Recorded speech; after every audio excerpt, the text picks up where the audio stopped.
Hey everybody, it's Nick Ruff here from Deathwalker. I'm stopping in really quick out of my haunted locations to let you know that Bold and Bonkers is gearing up to take insanity around the globe. Click here to learn more. Thanks for the shout out, Nick. This is Dakota from Bald and Bonkers. For those of you who may be on the podcast side who can't really click on anything, head to baldandbonkers.net/travel-with-us or head to baldandbonkers.net and look for under our projects to see Travel with Us. We hope to see you there. A lot of amazing opportunities coming up. We're going big. Hey everybody.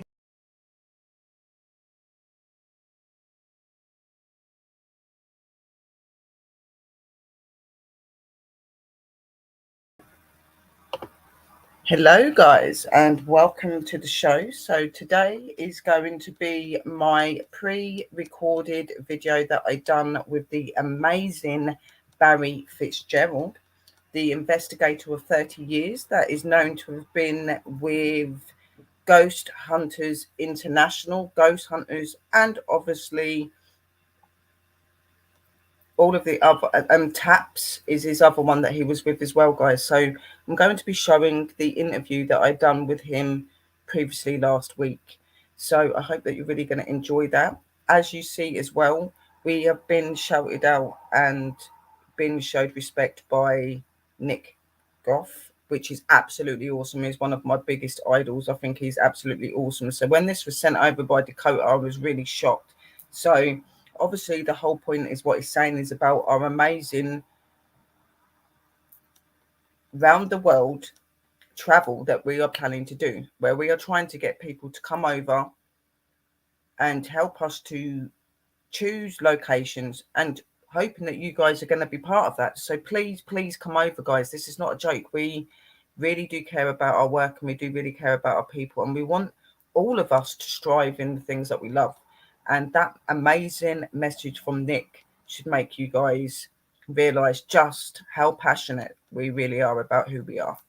So I'm going to bring in the video of Barry Fitzgerald's interview. I am going to be on mute and you're just going to see the video, but I hope you enjoy this and I will talk to you after very quickly.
welcome to DNTV and SAU streaming network. So today is Thursday afternoon on the 9th of the 6th, 2022.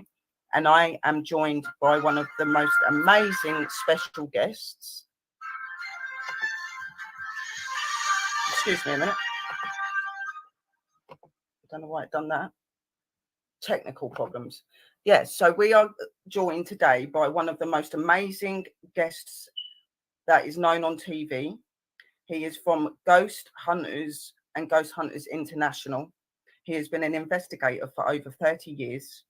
He very much loves his strange and his unknown, all things to do with paranormal, ufology, all of those. So I am going to be bringing him up. Please excuse me if I get a bit tongue-tied. I am rather flabbergasted by the fact that he is here. So I'm not going to leave him in the bottom in our dungeon any longer. So tonight and today we have got the amazing Barry Fitzgerald joining us on the show. So let's bring him up. Hello, Barry. Hi, Sherry. Thank you very much for having me on.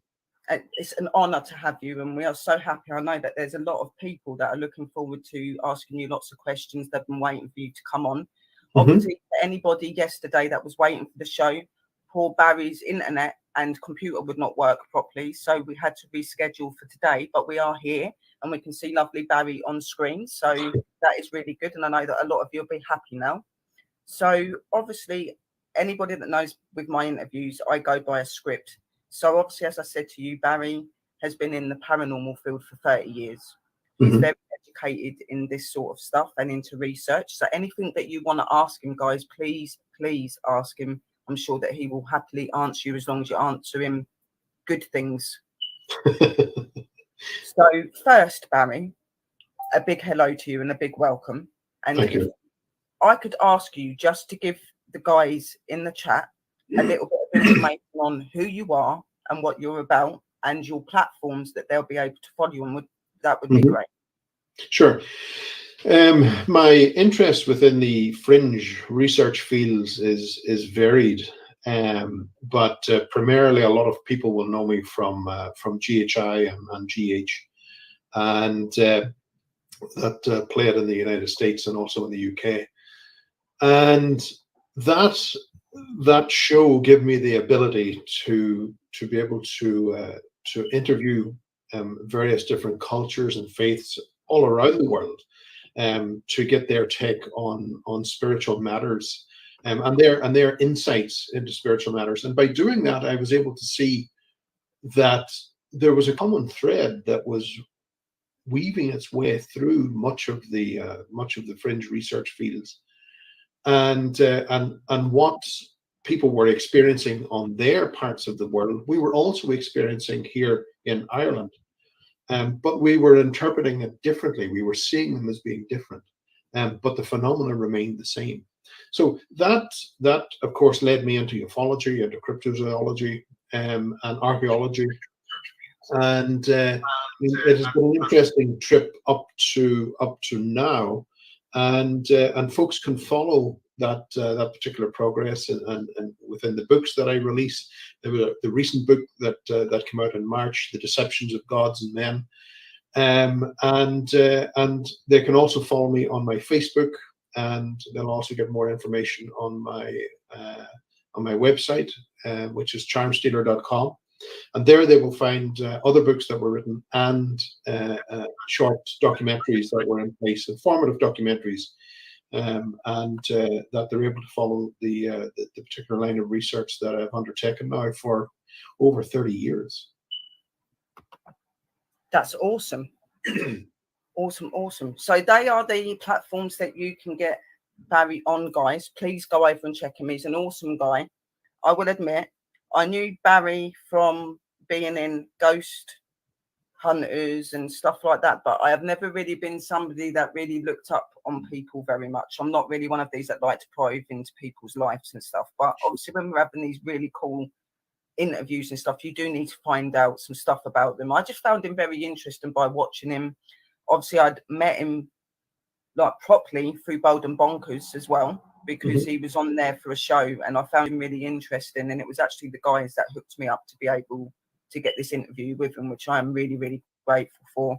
And then obviously DNTV putting me out there on the platforms and stuff. I've been able to have Barry on here with us today. I do want to do a quick shout out to Bold and Bonkers, to DNTV, Parapost, to all of the networks that are streaming us, to our TV networks that are streaming us in many, many locations, to all of our sponsors and our supporters, to our fam that are in the room. We do appreciate and love you all, guys, and lots of blessings to you all. And thank you for all that you do for us.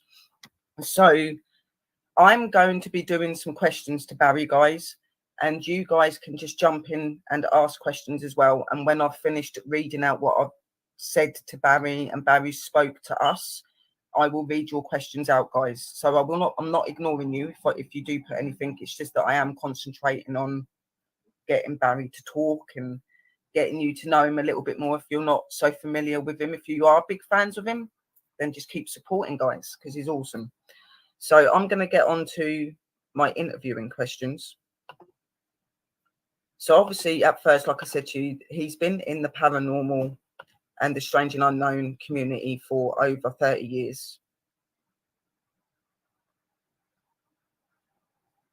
He is also an author of some books. So he's done some paranormal books and he's done some non-fictional books. So I'm just going to read you out quickly his books. You can get them. Is that off of Amazon and that? Yeah, Amazon is a big supplier of the books, and yeah, that'd probably be the best. And there are also links through the website where they can avail themselves of the others. Yeah. So if you really like books, guys, and you like books that are to do with fictional things, or you like books to do with paranormal stuff, then Barry is your guy. So these are some of the books that Barry has got. He's got The Complete Approach, The Influence, My Home is Haunted, Now What? In the Mist of Gods, The Banshee, and Searching the Sidhe, and The Legend Seekers. These are his paranormal books and are the ones that you will find very, very interesting. I do want to get some of his books. Obviously, with me being dyslexic and stuff like that, it's going to take me a while to read them, but I do find paranormal books really interesting.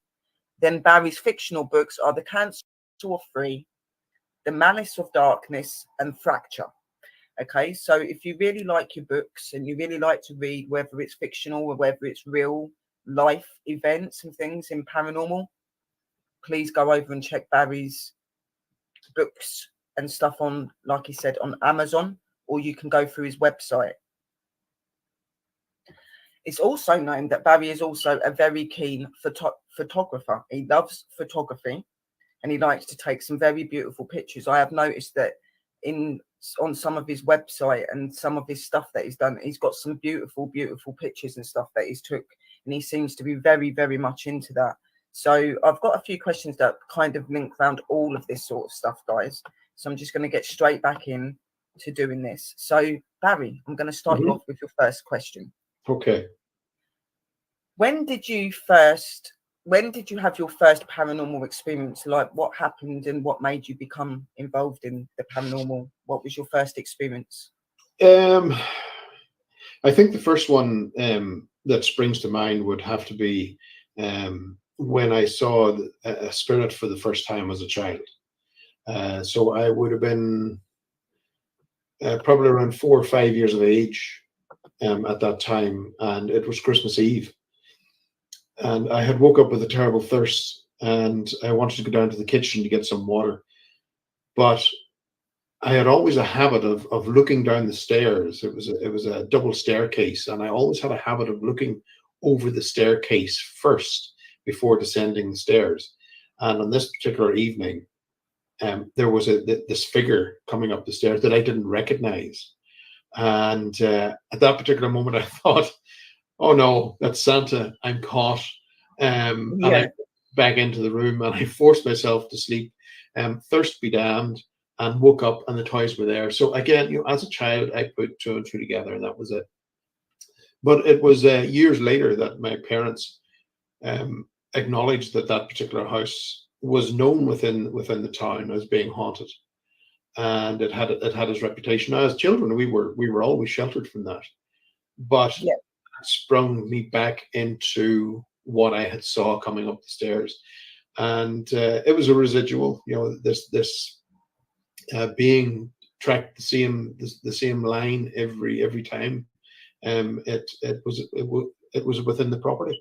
But that would probably be the earliest one, I would imagine.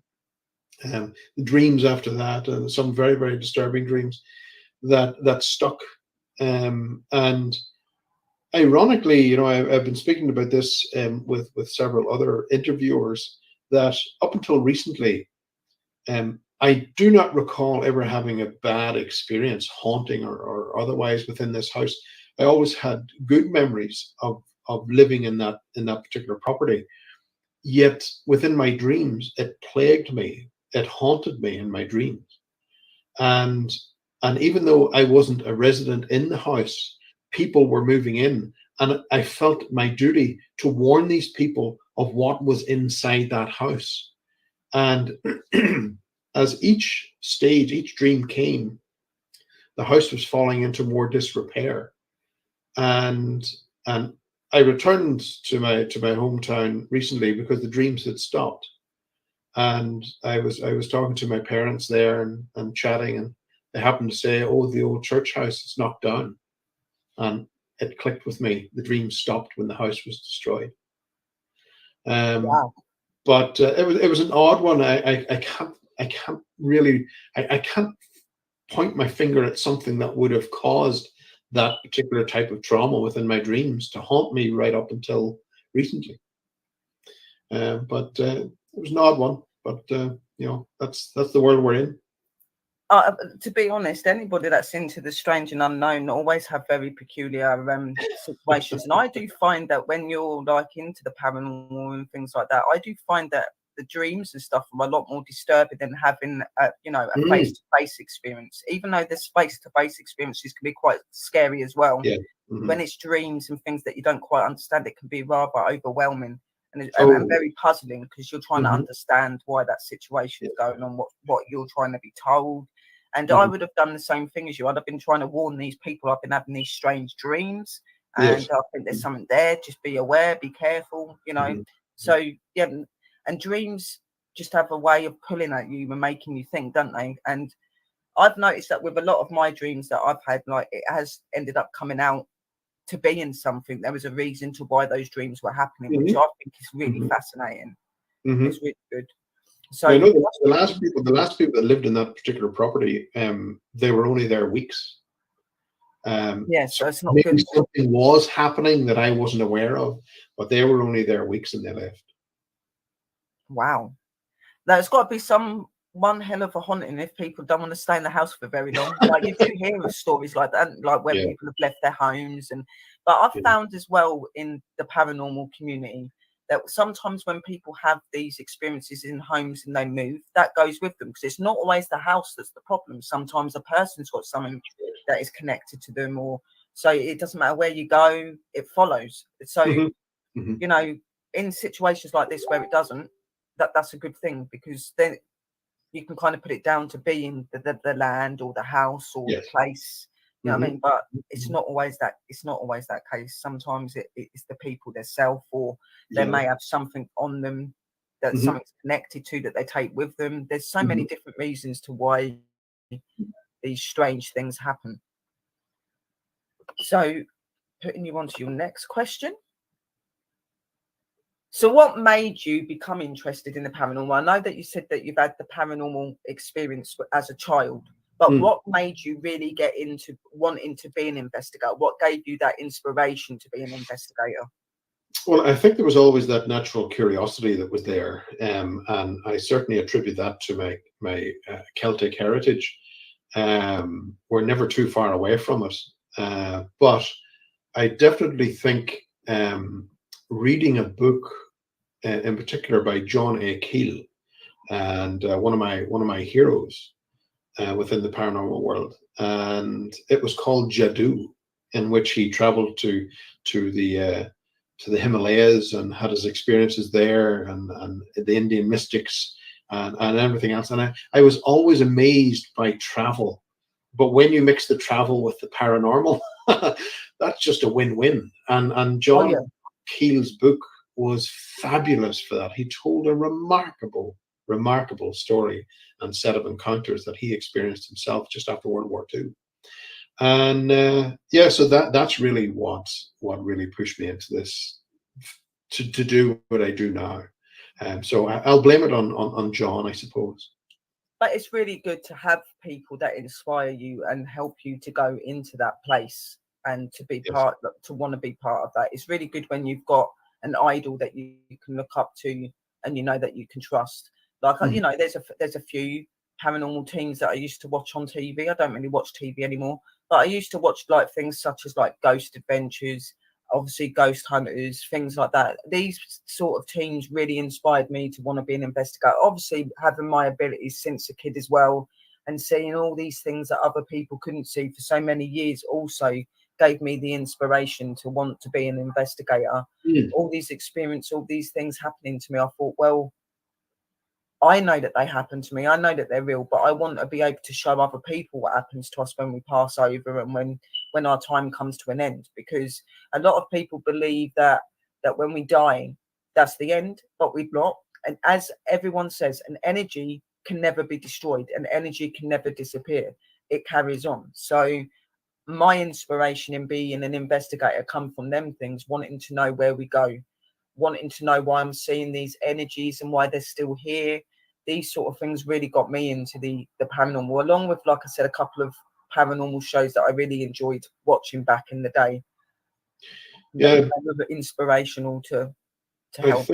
I think from my perspective, you know, I've been asked many times, you know, what would you do to prove the world of the paranormal to a skeptic? Yeah, I tend to not, and I don't mean this in a derogatory way, but I wouldn't waste my time. I'm not doing this to really prove it, or not. I'm doing this for me. This is my path. And you know, what I find on that road of discovery, I will openly share.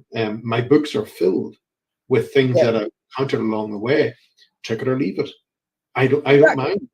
mind. But it's my path. This is where I am for me. This is where Yeah, I've been placed, and I'm walking that path. And I don't wish people to follow me. You know, I don't want to be a guru, or anything like that. It's just, you know, this is what I'm experiencing, and if I can share that with someone else who's having a situation, for instance, then they've got the knowledge and the power to deal with that better yeah. than not.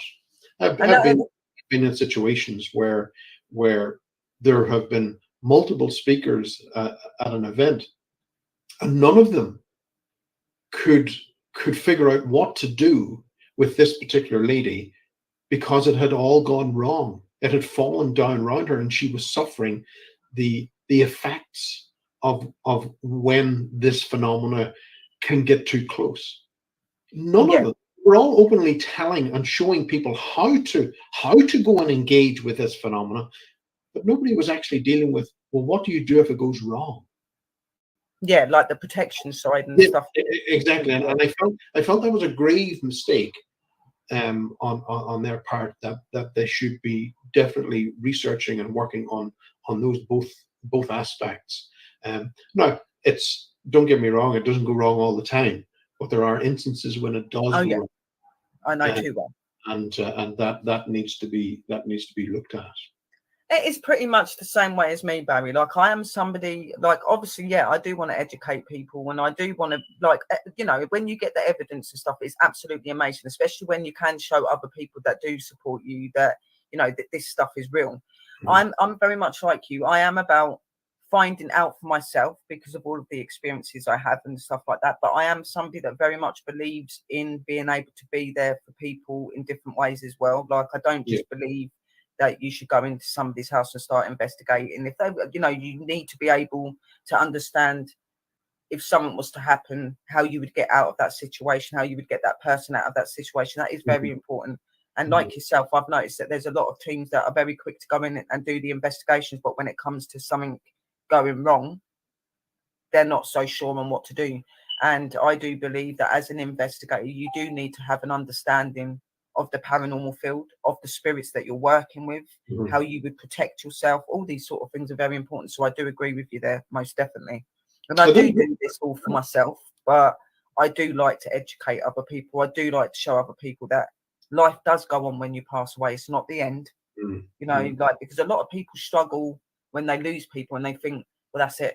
They're not here anymore. I'm never going to. And I'm like, life carries on. That's why you have these strange encounters sometimes. And, you know, it does carry on. It's an interesting point that you raised there about the investigators going in and researching, and you know, I see that line is almost it almost verges on first responder, if you like, areas, and if we're going into that and we can't help them, how are we expected to help ourselves? Exactly my point. If you can't protect a family and get something from a family, how are you going to protect yourself? Like, that's what I'm saying. If you've not got the knowledge of how to get rid of an energy, and it doesn't have to just be a negative energy, it can be a normal spirit energy, you know, they all need some sort of work to be able to get rid of them. If you can't help a family to be able to remove an energy like that, like Barry said, how are you going to protect yourself? You've got to have this acknowledgement before you go into this sort of work, because the paranormal field is a very serious field and it can be very dangerous if you don't know what you're doing. So it is really important to do your research and studying. To, you know, if there's any of you out there that are coming into the investigation field, it's okay to start from nothing. It's fine, but just make sure that you do your training, you do your research. Like me, I'm a natural investigator and a natural witch. Okay, I've learned everything through my own intentions, my own way, but I have done research and study into how you would bless and cleanse houses, how you would protect yourself, what sort of tools you can use to keep yourself safe, these sort of things. I'm very big that protection is very important when it comes to investigating. It's very important to be safe for yourselves and for the clients that you're working with or the location that you're going to. I just think it's a respectful thing to do. Oh, it is very much. And you know, there's a line in the book, The Influence, I think, that I wrote. Just because you go to India, into the jungles of India, and don't see a tiger, it doesn't mean there are no tigers. Exactly. Always be aware. Always be conscious of the things that you can't see. Yeah. Always. Because they've got a tendency for just coming up on you sometimes. Yeah. So next question, Barry. Have you studied and trained in any profession in the paranormal? Did you take any studying or anything to get to where you was, or have you been natural yourself? It's natural. So for me to understand a lot of what goes on in the paranormal, I had to experience it. So I ended up putting my own neck on the line, but by doing that, I was able to break that encounter down and see and understand, number one, the phenomena, but also see its weaknesses. It was very important to understand the weaknesses and see, because the way that a lot of the phenomena can approach us, it seems invincible all of a sudden. It's all or nothing, and that sudden hit of energy, if you like, from some of the energies can seem so overwhelming that you, oh, this is just too big for me. But they tend to have their weaknesses, and they do. Whenever I wrote the latest book, The Deceptions of Gods and Men, it looks at that, and it looks at common factors that are connected, that bring us through ufology into the world of the fairy, into the world of the jinn, into the old gods, and there are common factors that link them all together. So when we see this common link, we also see a common weakness. So that's something that I address within the book, and it's something, you know, as you said, going into this with a certain amount of knowledge is better than none. It is, and like I'm not saying like I don't go out and do what you love, because a lot like you, Barry, being a natural learner and learning from my experiences, I did go out and kind of find out for myself, because you have to make mistakes to learn from your mistakes. Okay, that's how you learn about them, you learn about yourself, you learn about what sort of investigator you are. See, I'm very big on respect and stuff. So for me, like, a lot of normal investigators would just go in, they'll just like go in and do the prayer and they'll start doing things. But I will personally come in and go, is that okay for me to come into your home? Is that okay for me to talk to you? I have a lot of respect in that way for their energies, because a lot of the spirits that you come across are human spirit. They are people that have lived. You know, you get a lot of these investigators and they go that, like, when something really bad's going on in the house, they automatically jump to the conclusion it's demonic. Believe it or not, it's very rare to come past demonic spirit. And it normally, if you do, it's for very good reason, or it's a certain way of a location, which is why they're there. So a lot of this stuff that investigators experience where they're saying, oh, it's a demonic spirit, it's actually in fact just a normal spirit, maybe really angry because you're in its home, you've not respected it, or something happened to it and it can't get over that situation and it needs a bit of help, it needs a bit of guidance.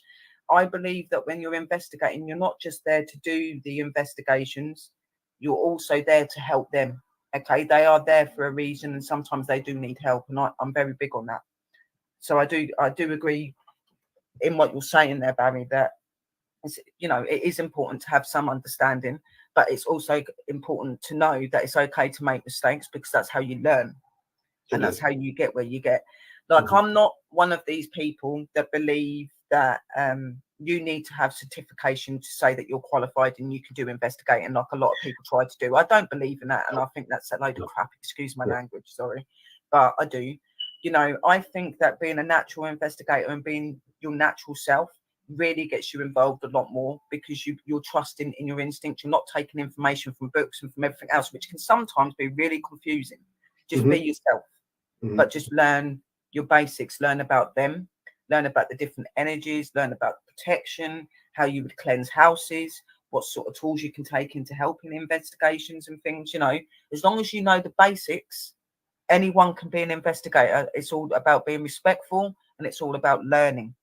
Okay, so don't ever let people put you off that. I do find a lot of people will put people down for that and go, well, you shouldn't be investigating because you've not trained, you've not done this, you've not done that. There is no such word as a professional investigator. We are established researchers and investigators. We are not professional. There is no professional in the paranormal, because we cannot fully know everything about it. We are learning every day. That's right. Yeah, every day we're learning something new, and what we thought was knowledge turned out to be a lie. In some instances, you know, and that is something that I addressed recently within the last publication. That there were a lot of rules that were being put in place by these energies coming through the veil, which in themselves were nothing more than they were gaslighting us. And so, you know, there are cautions, there are cautionary tales within this as well. And you know, I got a person recently who had read the book from New Zealand, and he said, "So does this mean that we shouldn't get involved?" And I said, "No, that's not what the book was about. The book was about challenging what comes through, to have caution about what is coming through, test that it is of truth."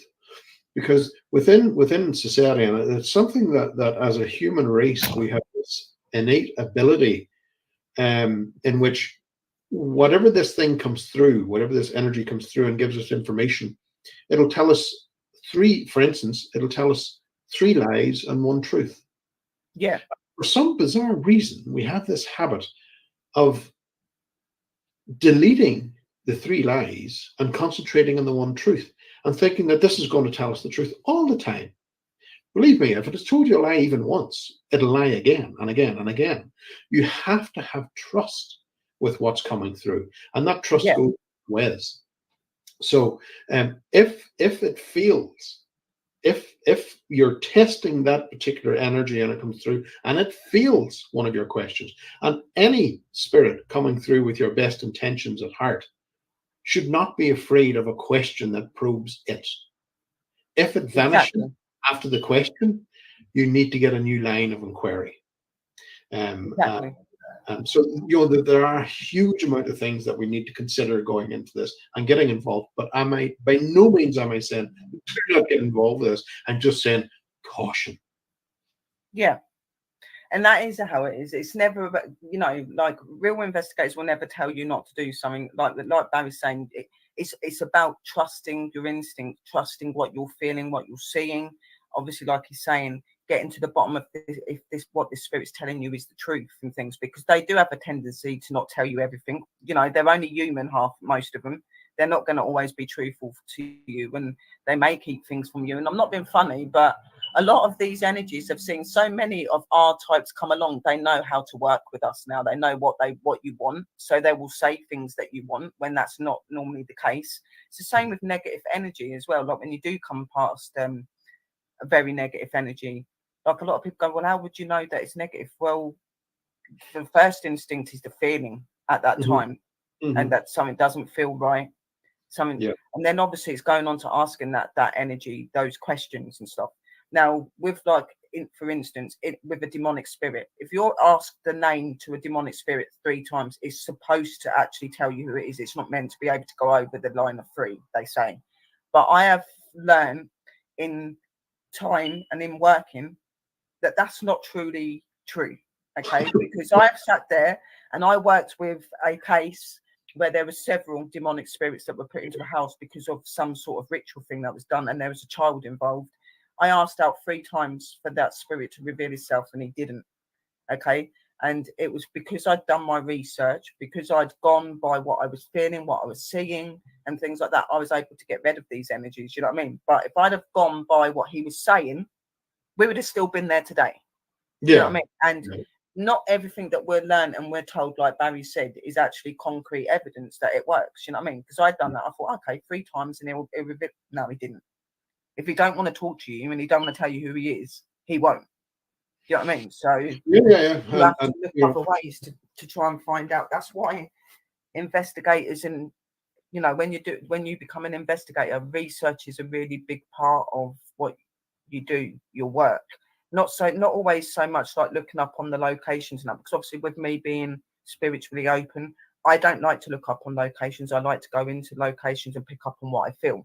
But I will do like reports in history around that after, if like from what I've picked up, and I'll go into detail with people about what I thought it was and what happened. Obviously, when I'm on the investigations as well, if I've got lives or anything, I do explain to people what I'm doing and why I'm doing that, and these sort of things. I do think it's really important. You know, I was involved with several teams here in Ireland, and we were conducting a series of experiments to really challenge what was coming through the veil. But it had to be done in a specific way, because obviously there is a high level of intelligence with it coming through the veil as well. So the experiments had to be done in such a way that there were certain parties had to be removed from the equation, so that the results can be garnered, and those results are coming back. But we are getting an insight into this, and it's small steps. Though, you know, we shouldn't forget as well that you know, our lives are short, but the history of our ancestors is extensive, and they have had many encounters, and they have documented their encounters with these energies coming through the veil in various different stages. So, you know, there's situations with modern medicine and things like that you know would support the idea that there is no paranormal phenomena. It's all in the brain. It's a chemical imbalance in the brain. But it's not the case. You know, I've been around the ballpark enough times to know this is not the case. There is something there going on, and within our short lives, we tend to accredit the world of the paranormal from our own personal experience, and we forget then the thousands, tens of thousands of years of history that our ancestors have had with this energy. If we just consider that, then we would start to see, my God, there is a bigger picture here that we have missed completely. And if we were to recognize that and focus on that, we could really drive and kneel into this particular type of phenomena and learn so much more from it. Now, there are people out there that are doing this. And, there are rumors out there that there are particular commercial interests, let's say, within the world of the paranormal. And, people might say, oh, that's just a conspiracy theory. That is not the case.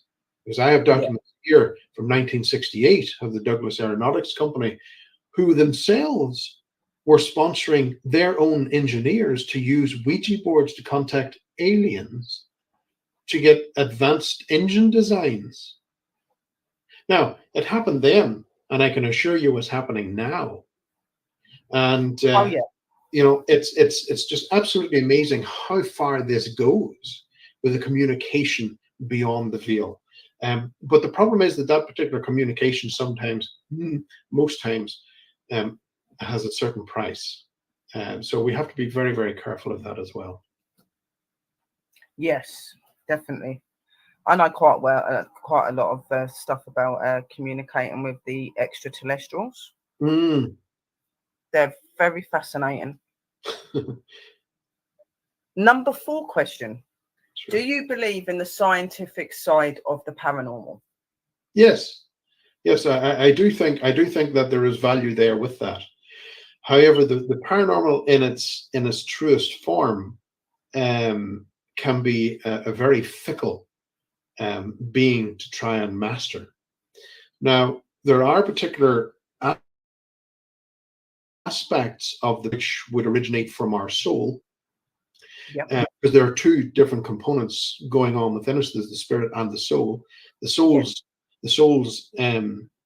design was to make sure that the meat suit, this, stays in existence as long as possible for the spirit to experience. Now, what I've seen and researched is that the soul is the seat of our paranormal abilities. Its ability to sense what's coming and then alert the body and take action. So that all those are aspects of the soul, but there are external souls, the things that we are communicating with that are coming through the veil, that have their own agendas as well. And when we try and test their abilities, oh no, their secrets remain secrets. But it's us through our work, the likes of Robert Monroe, for instance, who was an exceptional, prolific out-of-body experiencer, and within laboratory tests could remove himself from the body and report back what he was seeing. And it was interesting as well from his perspective that he couldn't, his projection, his aspect of the soul, could not get through a wall that had an electrical cable running through it. So there were situations there where, wait a minute, are you telling me that we can actually stop this from getting out, put something in place to stop that? Now, I didn't explore that any further because I hated the idea of making some type of Ghostbuster trap type thing. It says, no, I'm going to go down that route. We need to be able to, go and come as we please. But he did put up some warnings there, and we can learn from these particular things. And he said that when he was coming back, we have the ability to attract those things from the other side and bring them back to us to here. Oh yeah, and those shows create havoc. So we need to be very careful of that. Now, the science has been remarkable. Remote viewing is an exceptional thing, and the CIA and KGB and everybody else has been interested in this. I've seen it work for myself. It is an exceptional ability, but it does not rest on the outside. This is something that is part of us. This is us project. So again, there are 2 separate issues that go on there. There's the inner soul, and then there's the outer soul. When we walk into a property, and there is something that's not there for our best intention, many of us will know the sensations, the hair going up in the back of the neck and everything else. that is our soul activating the fight or Warning flight us. to let you know, warning, there's another soul here. Yeah. Yeah, and you do find that a lot with people that are spiritually open as well. That the light, that obviously, like people always say, oh, like, so if you're open, does that mean that you see everything fully? And it's not like that. It's just that we're more in tune. We feel things a way that others don't. We see things the way that others don't. But we wouldn't physically be able to do those things without the help of the energies of the other side or our soul within us. You know what I mean? It's those things that connect us to being able to do that. And I believe, like you, the soul within us is the one that keeps us in the now. Mhm. But I do believe that the spirit is something of older time. It's where our ancestors and people reside. So I believe that the spirit side of it is like thousands of years back. So I think the spirit is what brings you your past premonitions, your past lives, all these sort of things. It kind of resembles you and shows you that this hasn't been your first time. This hasn't been your first experience of this. You know, you've been here for many times, and you've been part of this world many times. This is proof that your energy continues after death. This is what happens. You just become something else. You become somebody else. You know, so like you, I do believe that they're two totally different aspects. And being somebody that leaves my body, like when you said about that your friend noticed he couldn't go through the walls and stuff like that. Now, what I believe is the reason that real energies of spirit can go through the walls, because they're no longer connected to a physical body, they're connected to a spiritual body. So they're able to do that, where when we come out of our body, we're still alive, we still have our feelings, we can still feel things. So for us to walk through a wall, it would probably damage our body, because we're not actually dead, we're just projecting out. So there are certain things that we can't do when we astral project that spirits can, because we're not physically dead yet. We're not a full energy yet. We're just able to do extraordinary things like leave our body and walk around people's houses and whatever else and see things. That's what it is. And it's the simple fact that your soul, your spirit that's walking around at that time trying to pick things up is not dead. It's not past. It's still alive. It's still living. It still has a physical body to go back to. So it can only go so far. Within us, we have you have the soul, the spirit, and you've got the body. You have a remarkable trinity there. And this power of three is something which goes back a very, very long time. It comes in various different formats, but you've got the power of three. And when you have balance between all three, you have a remarkable powerhouse that none of those energies coming through will mess with. And that's been known for a long time. But like you say, when you project, when you leave the body, it's another problem altogether, because the likes of various different chemicals that we can take that can enhance these spiritual experiences, like going to a forest in the Amazon and maybe smoking some DMT. Well, boom, you're shot out of your body like a cannon. Your soul, boom, it's gone. But here's the key point. You see, for us to operate efficiently within the world of the paranormal, we have to have the soul on the inside, because that is where our gift of discernment is the body. So the body is detecting what's right and what's wrong. When you leave this behind and you shoot to the other side of reality, like ayahuasca tends to do, then you come back with lots of information, which in the most part is absolute nonsense. And it fills our bookshelves of new age bookshelves and distracts everybody in various different directions, instead of focusing our attention on what is coming through and how is it coming through, instead of getting lost with the illusion. Because once we're outside of that body, we have lost our gift of discernment. We have to accept what comes along and what is given to us. So like for you, and for instance, whenever you're going into a property, you're sensing the property, you're pulling information from that property and about the energies that are in that, and gaining information. Now, if something doesn't seem right, that's your instinct, that's your gift of discernment manifest its way through you to say something you've told me is not quite right, and I need to explore that more. And more 9 times out of 10, when you do that, it's gone. And if it even expects that you can do that, it'll hide. It'll clear off. The paranormal activity will flatline until you leave. And you'll notice that in a lot of the investigations, don't you? When people start feeling things, and that's like the activity seems to kind of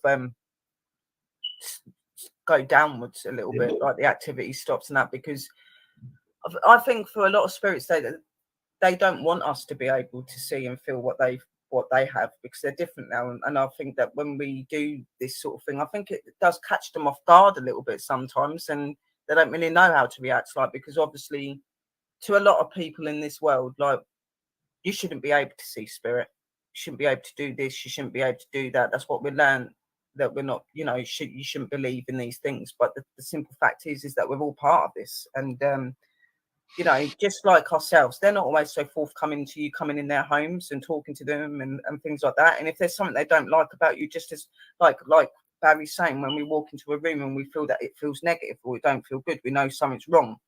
They feel the same way about us sometimes. If they don't like something in us or they feel something in us, they're not going to communicate with you. They're no different. Like they can still pick up on things. They've still got senses. They still know things. So it is about understanding that even though we're meant to be two of the most different sort of energies, we've got a living energy and a dead energy. Believe it or not, we are still very alike. We still have the same emotions. We still have the same feelings. We still remember things, so that's something else you need to be able to consider when you're doing this sort of stuff as well, that have respect for them as well. Okay. Because, it's okay to investigate. It's okay to find things out.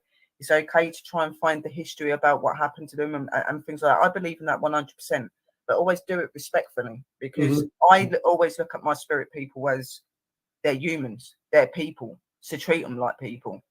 If you don't trust something somebody says, question them. Well, I don't feel that from you, so you're not being honest with me. So can you be more honest? I will. I am that sort of investigator. I will not be disrespectful, but if I don't feel that something's right, I will confront the spirit. I will say, look, I don't think you're completely telling the truth here, because I'm feeling this. Or and as I say, 9 times out of 10, if you confront it and challenge it, it's gone.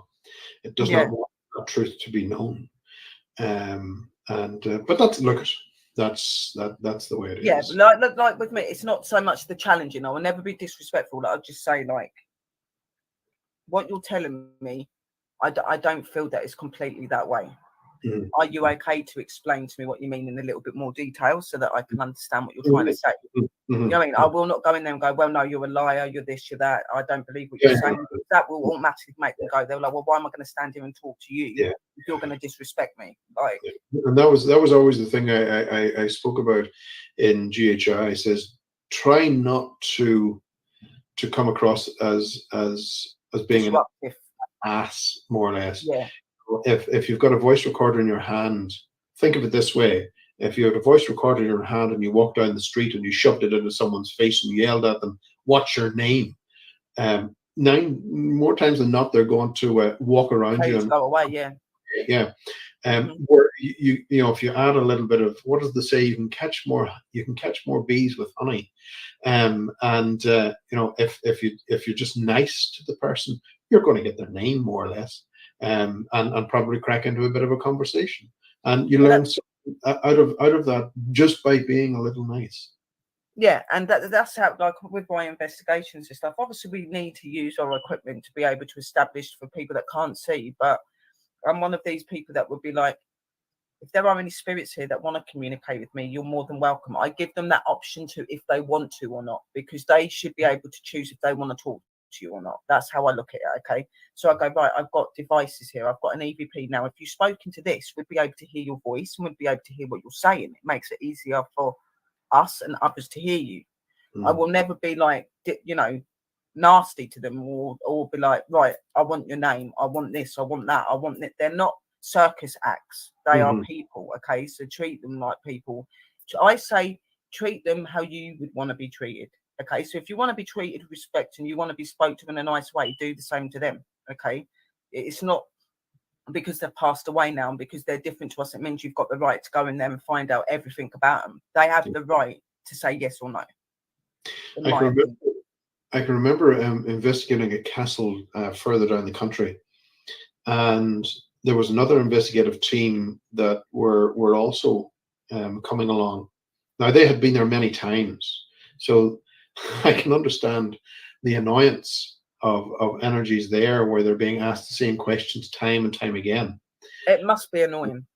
The recorder was going when they came through the door, to which clearly Class A, there was a woman who responded and said, "Oh, not these people again." Exactly, and they do, and it must be so. It like through the experiences I've had, and because of seeing and feeling them, I know that some of them get really angry and really peed off with how many times people turn up to their locations and trying to like speak to them and that. Like it's like I've had conversation with spirit where they're like, I've got no problem with talking to anybody, but I don't like it when I get talked to like I'm a child and like I'm supposed to do something. I'll do what I want to do. Okay, and I'm like, yeah, no, I get what you're saying. They go, that's why we talk to you, Sherry, because you're very polite, you're very kind, you give us that option if we want to, and you're very inviting, which is why we communicate with you and stuff. Because I'm not one of these that come in and go, right, well, I want you to do this and I want you to throw this and I want you to touch this. I'm like, if you're here and you want to communicate, you've got this EVP, you've got this spirit box, you can knock on the wall so I can hear you, you know, like it's up to you. You know, and I think it is about, I think in the paranormal, you do need to have a lot of respect and you do need to understand that not everything's going to go the way that you want it. Things are not always going to plan out. And I've noticed like if people go to investigations and go to places and nothing happens, they decide they don't want to go back there. And I'm like, why? Just because nothing happened that day doesn't mean it's not going to happen another time. They work and do what they want when they feel like it. So just because they weren't there that day doesn't mean they're not going to be there tomorrow. Just always have the respect and the understanding for the place, the location, and who they are. Have respect for it. I think folks need to remember as well that when they open dialogue with this particular type of energy, remember to close the dialogue. Yes. Because, you know, as you rightly point out, there may be no activity on that night that they were opening dialogue by whatever means, whether it be using a piece of equipment, a voice recorder, a Ouija board, whatever the case may be, that intent is there to open dialogue. And we can open that doorway to allow this to enter. The problem being that if we don't have any activity, more times than not, people will just leave, leaving the dialogue open. And it may not be that night, but 2 nights further down the line, or 2 weeks, or 2 months, 2 years, phenomena may begin to happen. Yeah, and I've had these situations. I've had these situations where people have gone, well, I went to this location, nothing happened and that, and we just come home. I said, did you protect yourself? Did you do the opening and closing prayers to make sure you closed the circle of communication? No, because there was nothing there.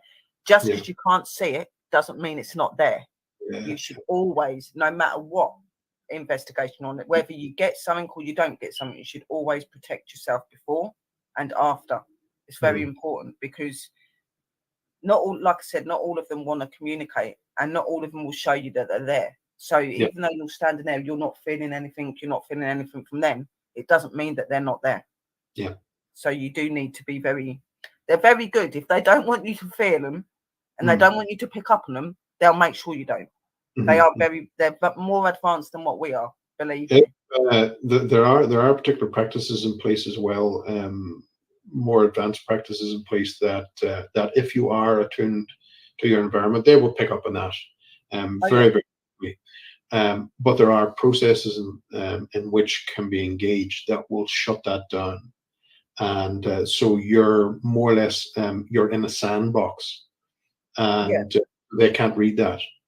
So you can keep yourself covered. You know, there was an interesting series of experiments that were done, and it continually it was a series of EVP questions that were being asked right around the world, and I kept coming back. You know, how do you see us? It kept coming back, light. Yeah, So I've had that. they see us as light. Yeah. Now, there have been some scientific research to show that our bodies are producing light that we can't see. There was research there in Japan, in a university in Japan, that showed that the body is producing light, but we Yeah. produce more light through the face. Mhm.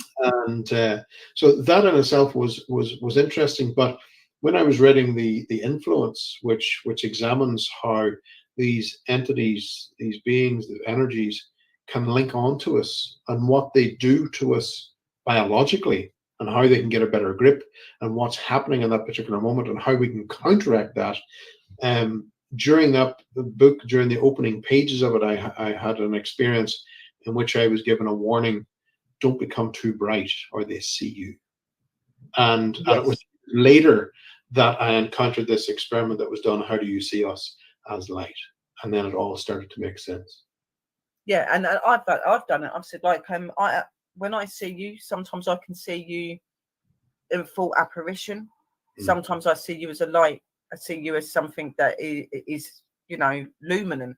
Yeah. How do you see us? And I've had quite a few spirits come through and go, we see you as a light. We see you as light. Whether that is a big light, or it's just a part, like maybe where our face is, or if it's a full apparition of a light, they said that is how they see us. And I believe that when they see that light that they're seeing is our soul and our spirit that's within us. Our soul and our spirit, I believe, gives off light in our body. That's why we sometimes we can look like we're really glowing. Sometimes we don't, and that's how they read off of us. They can see our spirit, they can see our soul, they can see our light of our body. That is how they communicate with us. We can also carry information around, and that information can be accessed by them. Yeah. You have to be very, very careful of that, because that adds to the deception, and we believe it more, and which in itself is counteractive to us, counterintuitive, because when we start to hear things that we're lacking, our immune system lowers, our skin resistance starts lowering, so our resistance to attachments is reduced considerably. That is one other way that they can easily link to us. But there we go. We could speak about this for hours and hours. Oh yeah, I would have you on here for hours. I'd talk your ear off, literally. I find all of this so fascinating. The next question: do you believe that people should use forms of protection in investigating? We've already really been explaining about this, but what is your views on it? So obviously, you believe that people should look after themselves and that before and after investigations, but why do you think it's so important? I don't think group protections work. I think each one of us is individual, and if we find something within a faith, within our belief system, within someone else's belief system that works for them, that's fine. That is absolutely great. But for someone to stand in front of a group of 30 people and say, okay, we're going to do a group protection, I find that is somewhat shallow in dealing with the situation. But one thing that was discovered pretty early on was looking at our ancestral texts within the libraries here in Dublin, and it became very, very clear that iron was a key factor in keeping us protected. The element iron, and so if children were born, a newborn would be protected by iron poker over the crib. If animals wanted to be protected, well, then we put an iron horseshoe above the door, because this warded off those particular beings that we didn't want around us, and who were in themselves very extremely destructive. And not a lot of people understand that within the fairy traditions are just as wicked. And there are certain elements that are just as wicked as the greys within ufology. In fact, if possible, we're looking at the same source of this particular phenomenon.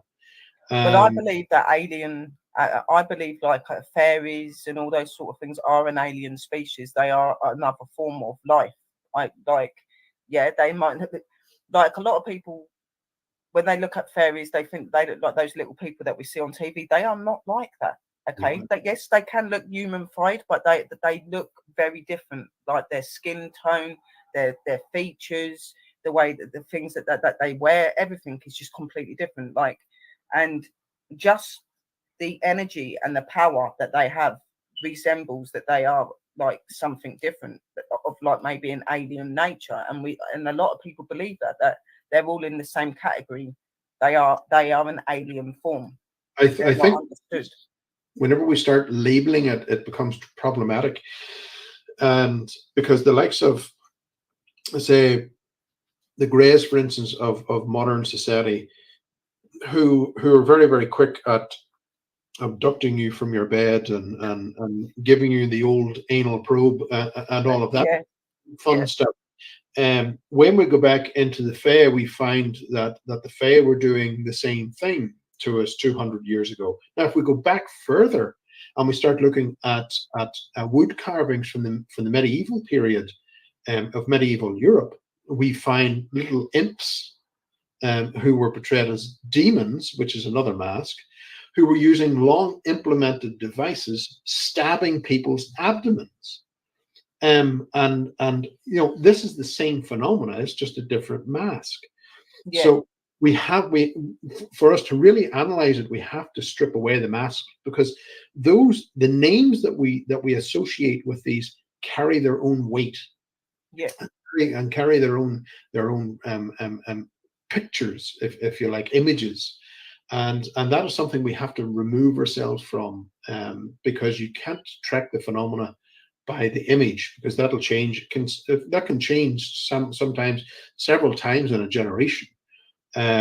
We have to track it by phenomena. The phenomena remains, and that's imperative. Now, in iron, I have found personally, from my own encounters with Greys, that they hate and are afraid of the fact that iron is worn around my neck. Yeah. Likewise, the Fae are also afraid. The Jinn are petrified. Yeah, no, none of them like iron. No, I do actually work with the Fae, same source. being a witch. Yeah. I do work with the Fae, and there is a lot of things that they don't like. Even down to the facts of nature. Don't kill certain plants and do certain things because it angers them. It upsets them.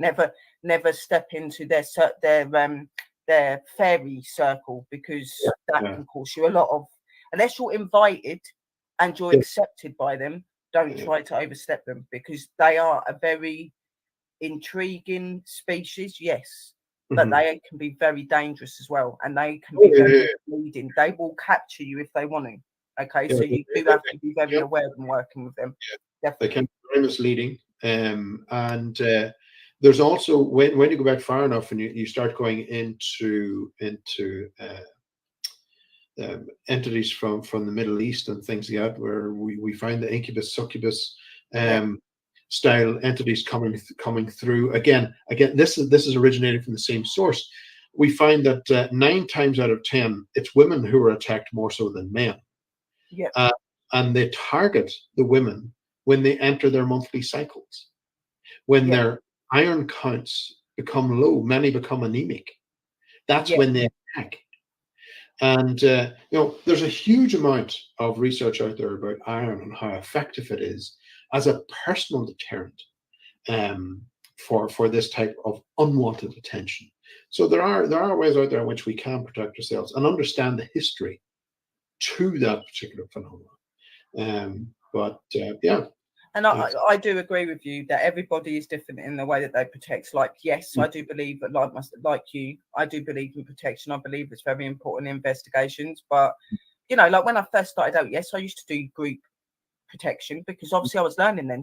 And things. But as time's gone on, I realised that every individual is different and every individual has a different belief. So what might be okay for one might not be okay for another. So that's why I always say, okay, well, we can all pray and do our own prayers while we're at home when we leave and before we get there. And then maybe we could just do a normal one together where we hold hands and we just ask that the light of our protection and our prayers that we've done is enlightened. So it's not really doing a full one for everybody. It's us enhancing the prayers that we've already asked for, and then like we hold hands to give that more energy. Then we go out and do whatever, and we do that when we come back as well.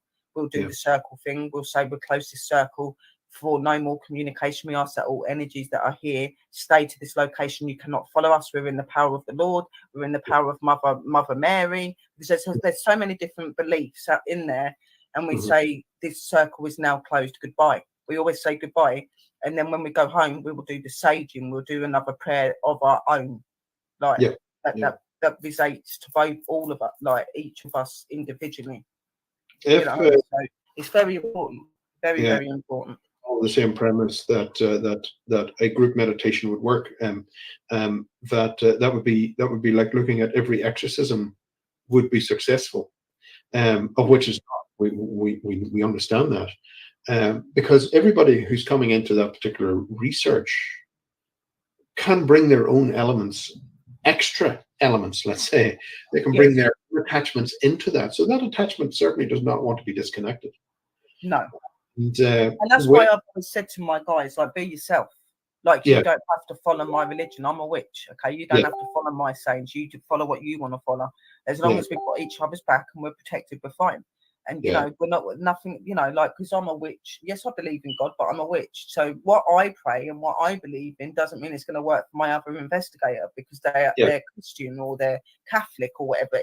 It's about being attached to what you believe in and praying in what you believe in. You know what I mean? That's what will keep you protected. So and that again, leads us into this idea of the house being haunted. When some people go in there, and many of church representatives will also go into a property and they'll exercise the place, give the place a blessing, and sometimes it doesn't work. Sometimes it does work, but in 2 or 3 weeks it can come back again. That's because there's one particular serious element that was overlooked. If an activity, or if the entity, being, energy, whatever you want to call it, has been there long enough, then it can establish a symbiotic relationship with the owner of the property. And that is not broken. And we can't break that. That's not up to us to break. The house owner, the homeowner, the business owner, whatever the case may be, they're the ones that have to accept responsibility for that to happen. And they have to break that, because otherwise we will kick it out and within 2 weeks back again. And again, that's because the symbiotic relationship was never addressed. Yeah, and that's how I've always been in my investigations. Like, I've done several house investigations, and I'm like, okay, I'll help you get rid of this energy, but you do need to realize that if it's not connected to the house and it's connected to you, it needs to be you that breaks that tie. Okay, so it's got to be you that says it's not okay to be here. I don't want you here. You're not invited. I said, as brute as that you might feel, it does have to be you that says, I don't want you here. You're not invited here. Because as Barry is saying, they will come back. And, the thing is a lot of the hauntings and stuff that go on in the houses, even just a normal house investigation and like that people are doing that, it's got a so-called haunting and that. It's still got that attachment to the people that are living in that house. Okay, so I always look at it, it's never just the house. Okay, even though it's the house that's bringing off the energy and whatever, whenever I go into an investigation, I go, okay, I can feel that the energy is coming from the house, but because you're here, that energy is attached to you, so you need to let go of that energy and say that you don't want that energy, because once you do that, that breaks the tie with you, which means it's easier for us to remove it from your house. But if it's still attached to you and we do it, it'll disappear for so long and it'll come back because it's not been completely broke. And they're like, why is it not completely? I said, because if you don't believe that you don't want it to go and you're not truthful when you say you want it to go, it will stay and remain attracted to you. You do need to completely cut the ties. And that's where a lot of these investigations and stuff go wrong. People go, I really want it to go. I really want it to go. But then when they're standing there, they're having these doubts. Those doubts keep that energy there. You've got to be sure that that is what you want to do, and you've got to be consistent with it. It's not something that just happens overnight either. It can take time to remove these energies, but you've got to have that persistency and keep doing it. absolutely. And it can also become problematic as well whenever Yes. particular energy has convinced the homeowner that it's their dead mother or their dead father when it Yeah. may not be. And we know it's not, but Yeah. they're convinced that it is. So again, that you've got that connection that Exactly.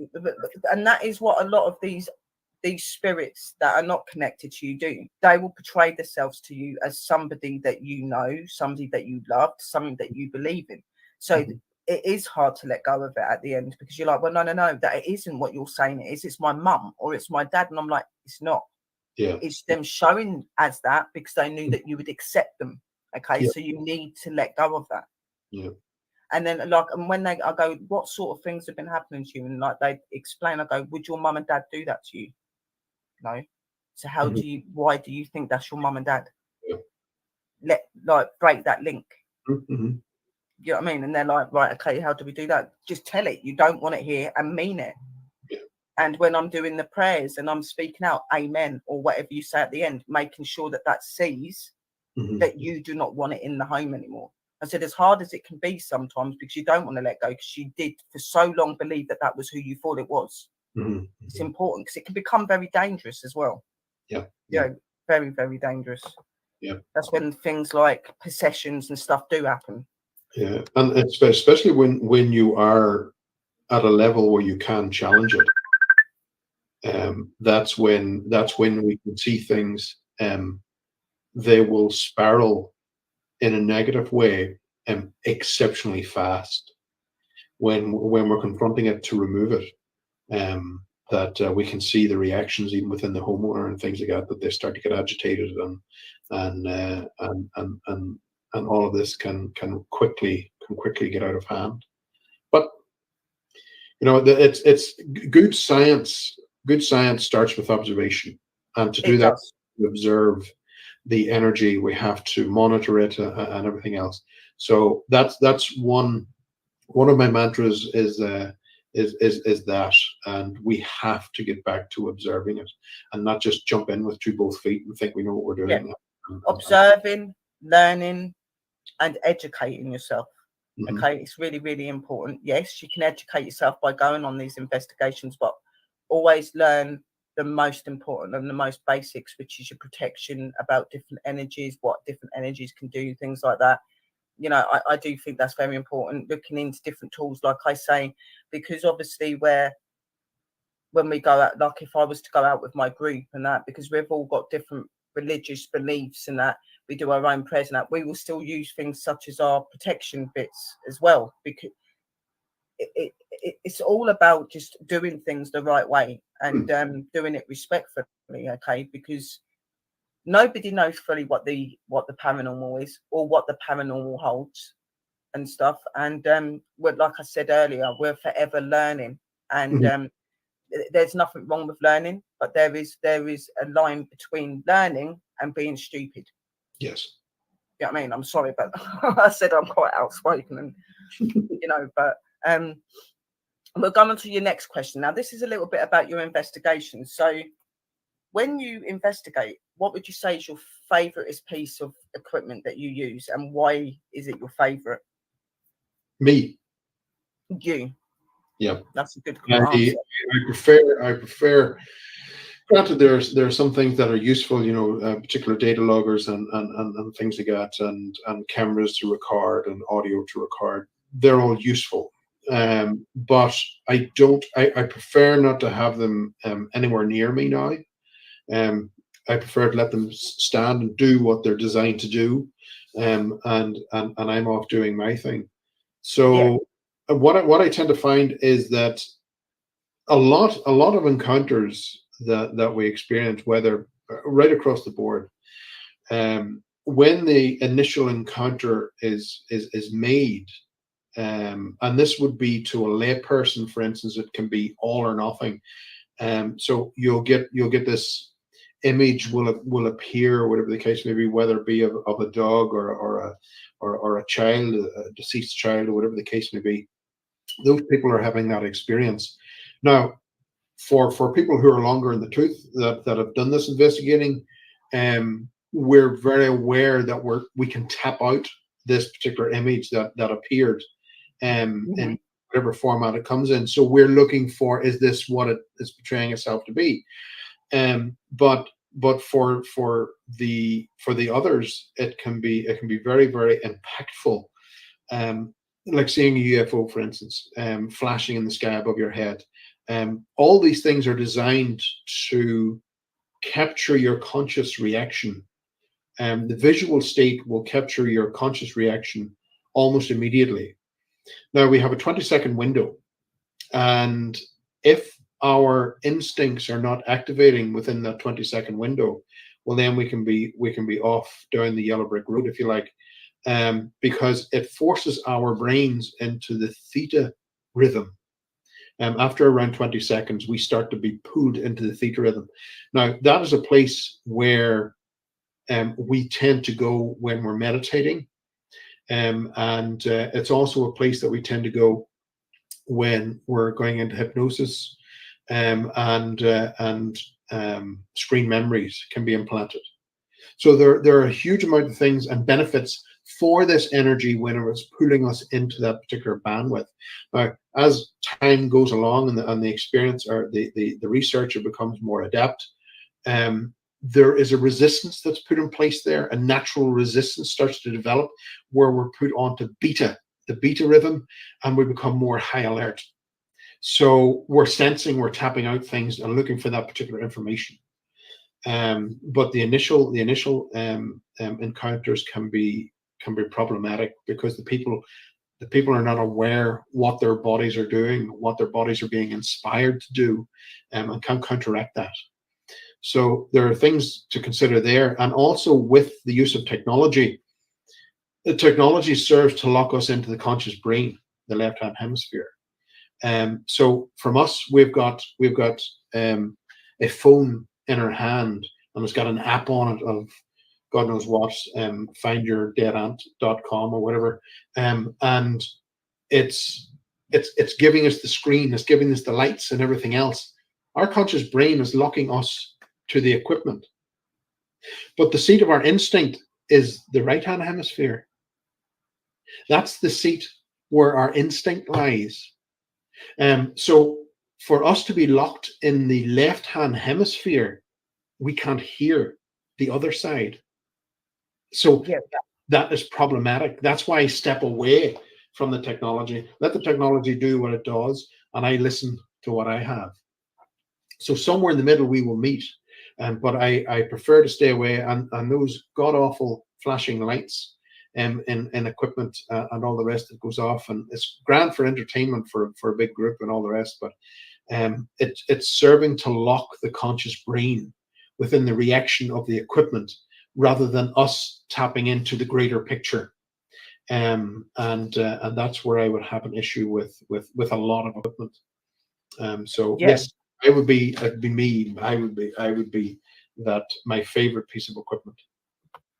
Yeah, and like it's for me, like obviously, like we use equipment to be able to finalize to other people what's going on, because not a lot of people are going to be able to fully understand what we're seeing or what we're saying we're seeing, and that, and some of them will not believe that either because they can't see it. So obviously equipment for that reason is why it's used, but I'm the same as well.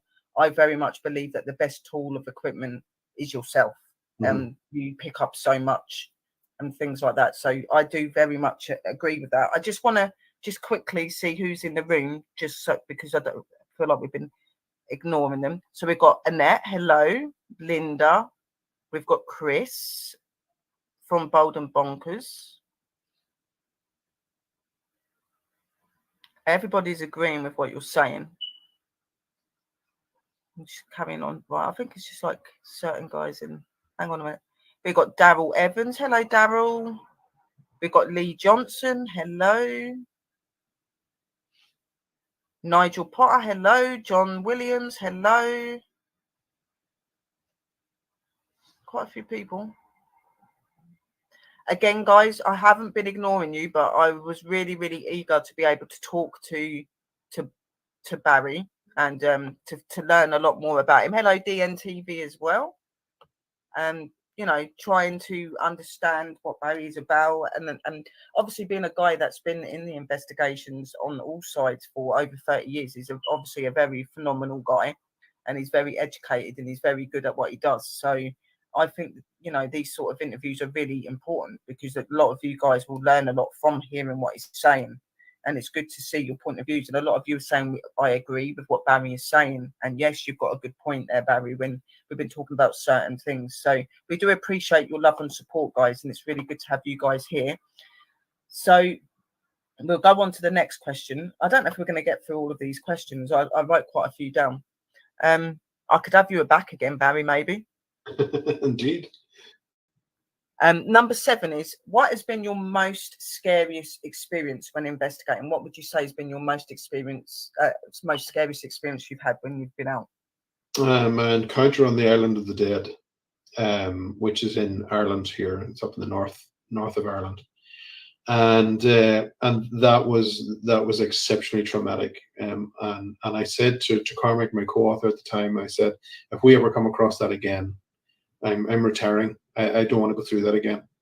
It was very, very intense, but it was one of those places that was, I suppose it set a precedent in which I was to change my paradigm of what I thought the world was, and really it refocused my attention.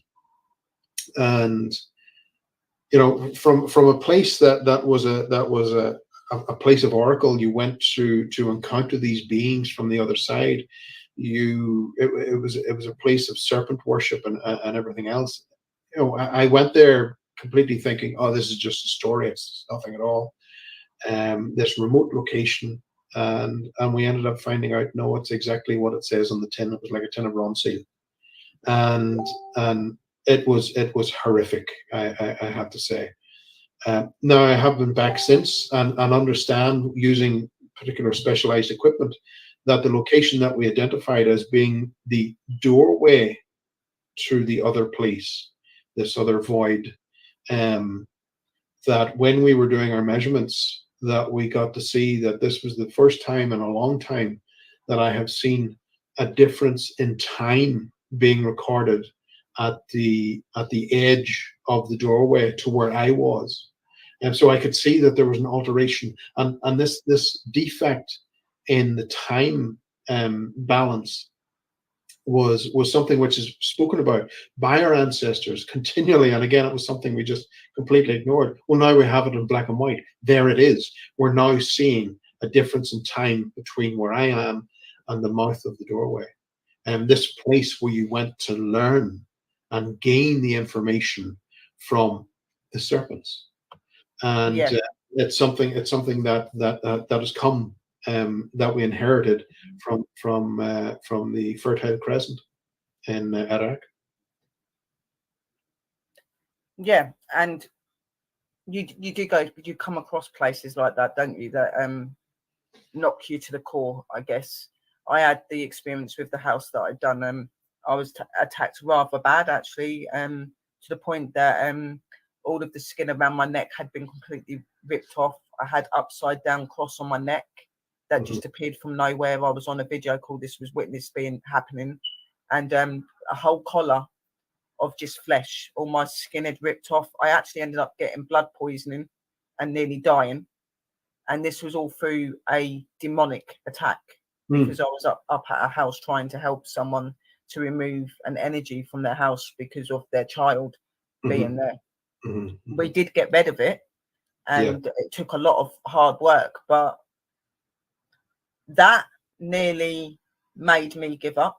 It nearly made me give up, but it didn't. If anything, it made me more in tuned to find out why they act like this and why they do these things. So for me, through the experience of what happened to me, I've brought that into my work to seek out why these energies act like that, what makes them lash out like this, and trying to educate and learn people, that spirits are not always easy to read, and you know, they can catch you off guard sometimes. Well, they have Yeah. a huge ability to catch us off guard. And this is something as well that we really should address, that we need to understand what we're calling in to ask for help. Because they're you know, we have to follow their history and find out, okay, are they what they say they are? And is there something that we're creating, like archetypes? Are we creating some of these things? So therefore, they're not as holy, let's say, as what we were led to believe. And you know, the likes of angels, for instance. You know, we've got this whole huge angel thing going on now within the New Age, and we've got angel cards. We've got a huge amount of other stuff. But angels didn't exist before 547 BC. They were created by Ezekiel whenever he was establishing the early traditions of a monotheistic God. So before that, those particular archangels were known as planetary gods of Babylon. So Yeah. what is it calling in now? What are we calling in for help? And this is something that reflects the old Babylonian tradition, in which if you've got a haunting in your property by some unknown particular demon, you call in a stronger demon. Yeah. You know, we have to be very, very careful and know the history of the entities that we're calling in. And this goes all the way to the top, folks, all the way to the top. We have to understand what's coming in and know that we are strong as well. And within that, we have to find our own strengths. See, I personally, I do, like I said, I work with fairies, I do work with the angels and stuff as well, but you do have to have an understanding about them. You do have to understand the sort of characters and energies and what they are. It's not just as easy as just picking up a card, call them out and do whatever. You do need to have that connection with them, that understanding of them, what they're about. You know, you do have to have that there, because there's the relationship between you and that energy is not going to work. Most definitely not. You do need to have an understanding of them, just as they need to have an understanding of you. So I do agree there. And there are so many different concepts of what they are and things like that it can be really confusing for people that are new coming into it and stuff. Question number 8. Do you have a favorite location that you've investigated? What would you say is your most favorite location and why?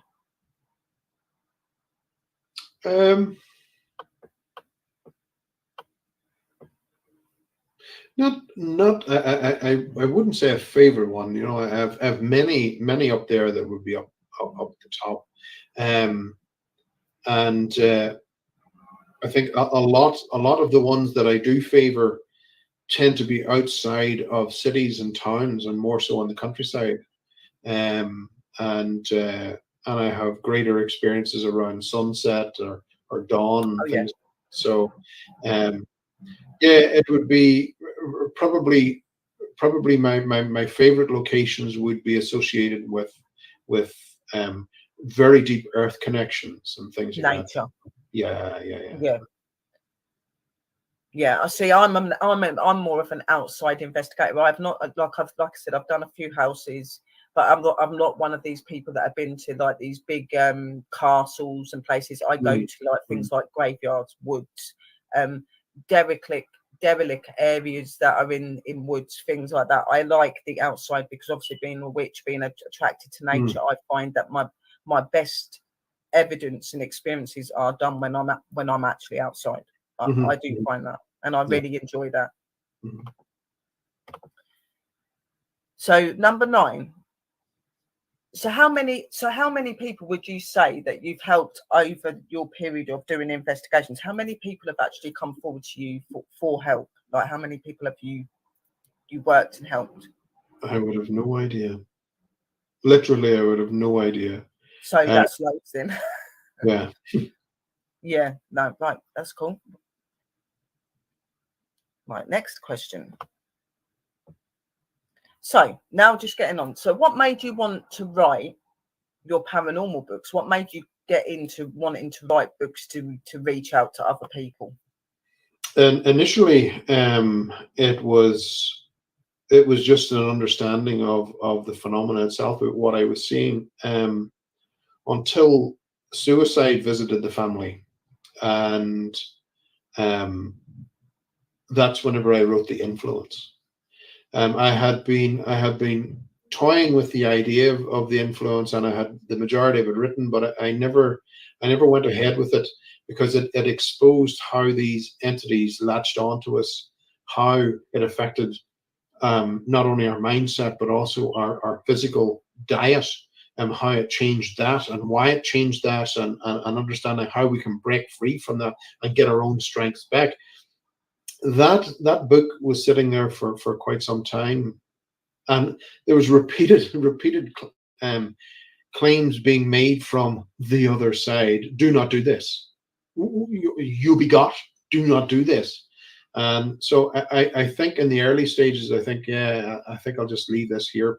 I'll park it here for now, until suicide struck my own family, and I said that's it. And the book came out, and there was no repercussions from it. They were all blow. That's all they were doing, like a good storm. And so the books themselves came out to give folks information, again, take it or leave it, on how to identify it, how to spot it, and how to rectify it, should they so wish. And that's really what the books are about. And the latest one, The Deceptions of Gods and Men, is just that. It lays it all on the table and says, this is what I've seen. This is where the information is coming from, and this is where it's tracked from down through the ages. And take it or leave it, folks. It's up to you. So most of your books are not fictional, they're all right. they're all based on Yes. things that you've experienced. Yeah. Mm-hmm. Right. So not fictional books, guys. Like, I looked on something and they said that, like, on the list bit it said fictional books and look like real paranormal book and then fictional book. That's why I said fictional earlier. So none of Barry's books are fictional. They're all based on either paranormal encounters and ways to help you guys, and also on things that he's witnessed and gone through. So it's he's wrote his books to reach out to you guys and to make you guys understand what he's gone through and what can be possible to anybody going into this field. I should point out that there is one fictional book there. It's a trilogy. And it's called The Council of Three. The reason that was written was to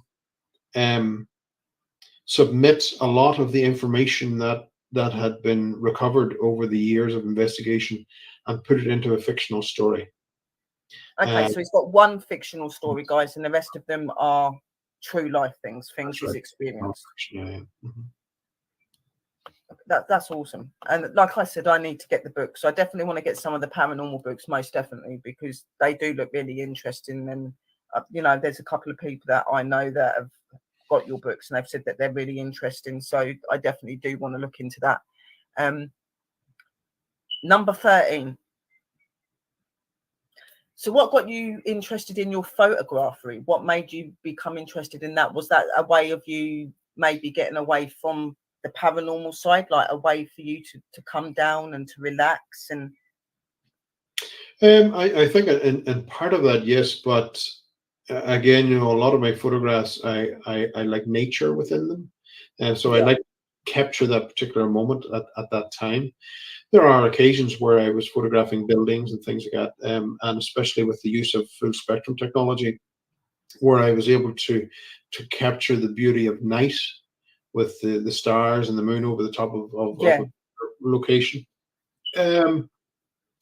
But primarily it was my way of I suppose stepping away from the cameras and getting away into somewhere where it was just me and and photography is absolutely amazing. Like, I like taking pictures for my investigations, and I walk around places, and if I see something really pretty, I do take pictures. I think that it's really important to catch a picture of that and a moment of that time, because you'll never see that again. And I think that when people do beautiful pictures like that, it really does capture somebody's imagination as well. When you look at it, you think, oh, you know, because I think in this world, a lot of us forget the beauty of this world because of all of the negative and all the bad that goes on in this world. Everyone forgets that this place is still a beautiful place, and there are still so many things that you can relate to and enjoy. You know, so I think photography most definitely brings that out, I think. So that's really good. So if you haven't seen his photographs and stuff, guys, you do need to go and have a look. That's absolutely amazing. So I'm going to ask you one more question, and then I'm going to I'm going to ask you two more. So first I'm going to ask you, do you have spiritual abilities? Of course. I kind of established that earlier when we was talking and stuff, but obviously for people listening and that maybe don't know you very well, what would you say your spiritual abilities are? I don't pigeonhole them. I use them to their max. And as I say, I don't get lost in saying, well, I can do this and I can do that.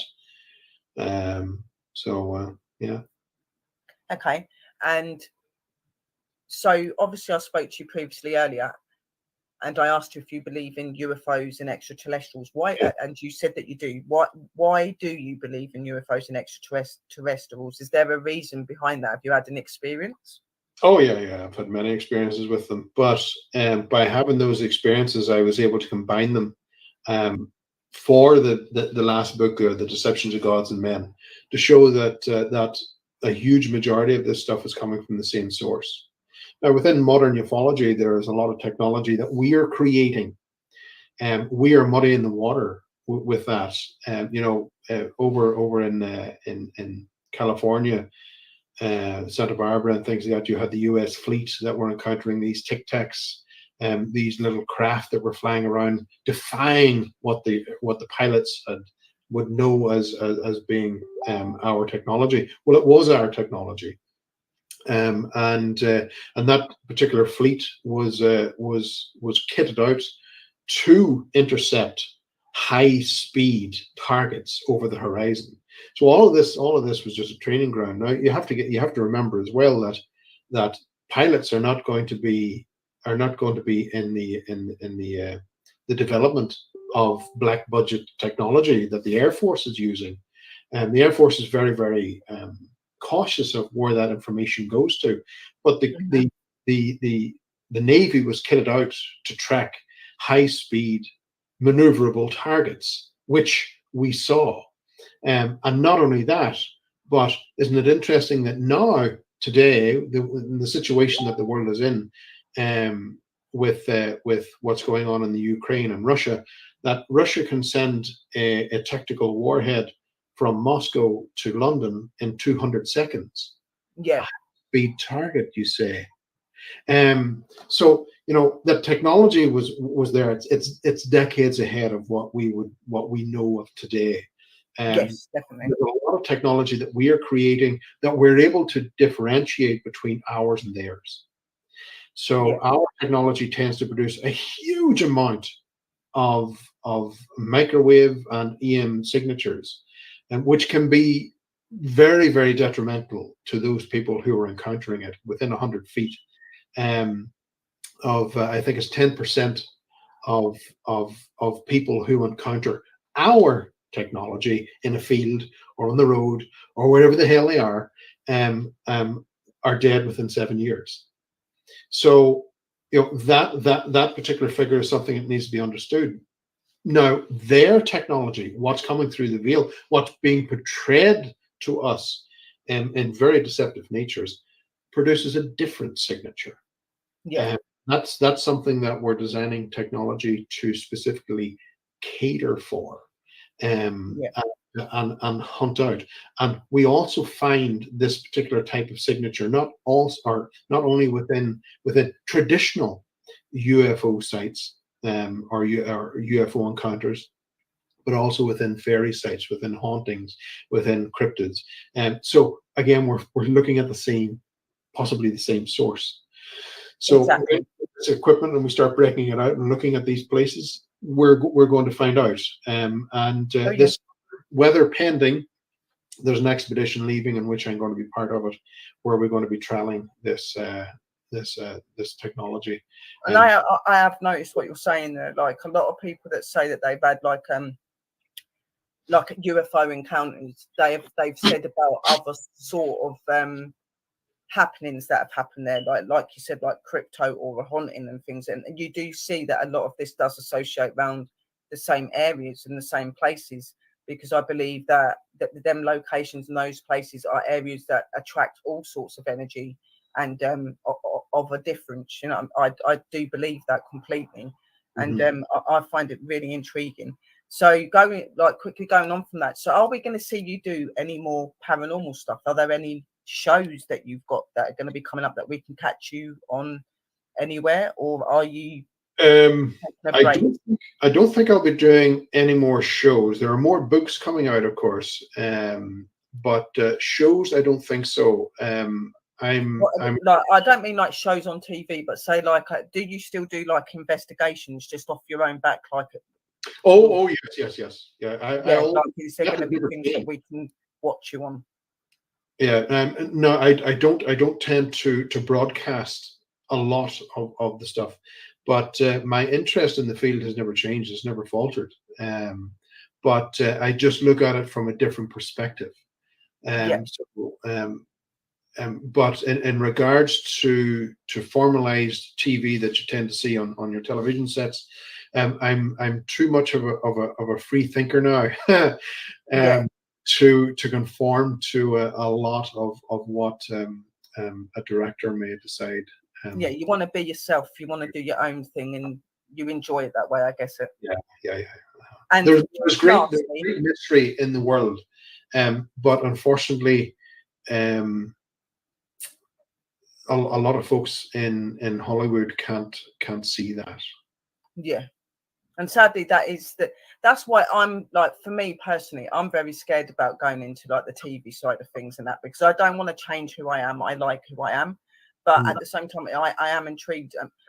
For me, TV and things like that it's been really daunting to me, because from people that have spoke to me and experiences and stuff that they've had, they've not always had a very pleasant experience through being that way. I've had people say you're not in charge of yourself anymore when you're under other people. You have to kind of go by their regime, what they want to do. And I've noticed that a lot of the guys that I knew that went into that way of work come away from it for that reason, because they wanted to be their self. They wanted to be able to be who they are, and they weren't able to do that when they were on TV. So that's always made me a little bit weary about the TV. I'm not saying that they are bad, but just from what I've seen and what I've experienced, I'm a little bit weary of that. But as somebody that's been in the paranormal for 30 years and somebody that is very educated, what advice would you give to anybody that is thinking of coming in to the the strange and the unknown community? What advice would you give them to help them to start off and to help them to do their investigations and research the right way? Your own health is a key factor. So that is something that you will want to address. And remember that you are you're a freelance paranormal first aider. Remember that, and remember in the battlefield, who gives the first aider first aid? You've got to look after yourself, number one. Exactly. So making sure your health is good is a number one step. Look at your stomach health, and get off refined sugar. And that is imperative. Refined sugar should never be in our diets. Get rid of it. And those two factors will take you a long way. And possibly they may want to maybe purchase a copy of my Influence and learn from that. And The Deception of Gods and Men would be another one that I would highly recommend. Make sure you pick these books and stuff up, guys, because you will learn a lot of educational stuff from that. Obviously, from my side, when coming into the paranormal field, be real, be true, be respectful, and just be yourself and have fun. Obviously, as Barry said, good health as well. keeping certain things out of your daily life that's not good for you and may not be good for you when you're doing the investigations. But the most important, I think, is being yourself and enjoying what you do. It shouldn't be a chore doing what you do. It should be fun, and it should be something that you enjoy.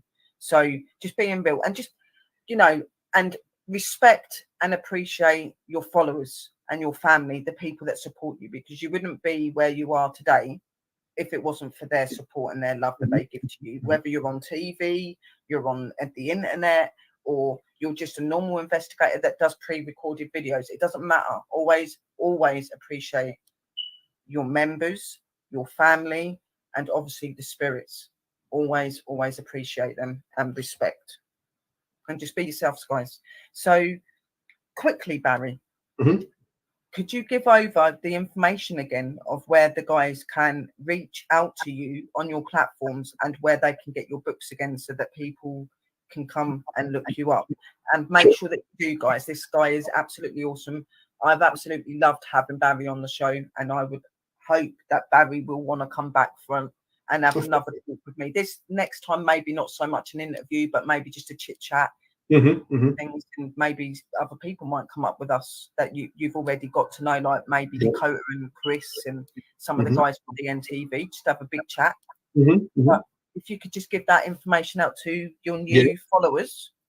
Folks can get a copy of the books on Amazon, and the Banshee has just been re-released in March. It's the 3rd edition, so it has updated information. And they can also find me on Facebook, and if they want to see some of the documentaries or follow up some other books that have been written, they can pop over to charmstealer.com and find more information there. Okay, so charmstealer.com, which is the website, Amazon for the books and stuff, guys. So please, if you do not have Barry already and you've not bought his books, please go over and check him out. He's absolutely amazing, and he's most definitely a phenomenal guy. And in my opinion, one of the coolest investigators I have ever met. Okay, so for me, this has been amazing. I was so worried and so scared of coming on here earlier and meeting you because of who you are. And you're just a very laid back guy, and you make a lot of sense in all the things that you say and that. And I very much enjoyed having you up on my show. And I do really hope that you will come back. Thank you very much. And I'd love to. And it's been an honor. And to my angels in the room, to all of our supporters and sponsors that have been putting us out and airing us out on the TV programs, thank you so much. To all of our sponsors and our memberships, to all of our people that are in the room, our family that have been supporting us, thank you so much for coming and watching mine and Barry's interviewing show. We hope that you have enjoyed it. So what I'm going to do is I'm going to now do the outro, which is the same things as I've done coming in, but going out. And I'm going to say goodbye. Is there anything you would like to say to the guys quickly before you leave, Barry? No, everything's great. Thanks for watching, and I hope to see you soon. You can wait in the bottom if you want and have a little talk to me after, but I'm just going to be about 3 or 4 minutes just doing the intros. I don't yet have the video attached to my video, so I have to kind of upload them and put them on there. That's all great. I have to shoot anyway. But yeah, no, thank you so much, Barry. It's a pleasure.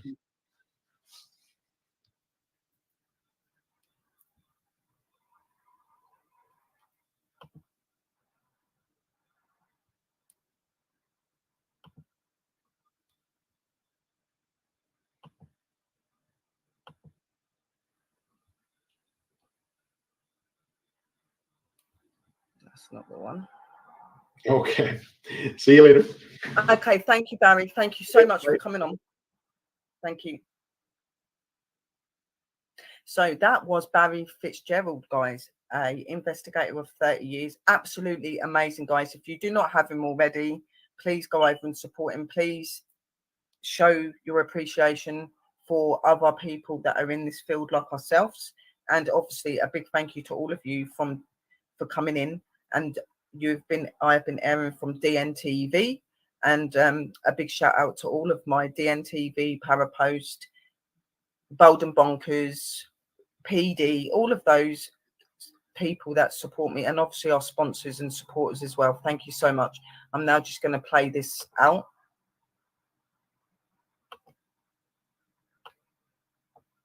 and I will see you all very, very soon, guys. So I hope that you enjoyed the show, and I will be back with you another day.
I've got no audio. Sorry, guys. So I hope that you enjoyed the show. I hope that you enjoyed the interview with Barry.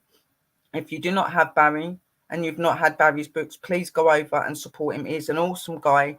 He has been an investigator for over 30 years.